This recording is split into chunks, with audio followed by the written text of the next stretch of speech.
রান্না বান্না শেষ করলাম। আর এই তো শেরপুটি মাছটা বোনা করে নিলাম। আর এই তো সবজি রান্না করলাম, নিরামিষ সবজি।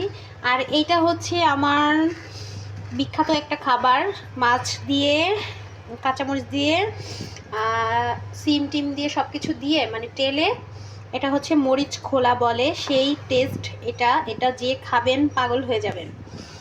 আর এই তো বেগুন ভেজে নিলাম, আর এই তো মাছ ভাজলাম আম্মুর জন্য, আর বেগুন ভেজে নিলাম। আজকের মেনু এগুলাই। তো ভিডিওটা ভালো লাগলে টুস টুস করে লাইক করে দিবেন। আর এই তো থালাবাটিগুলো এখন মেজে নিব, রান্নাঘরটাকে সুন্দর করে ক্লিন করে নিব, সাথেই থাকেন।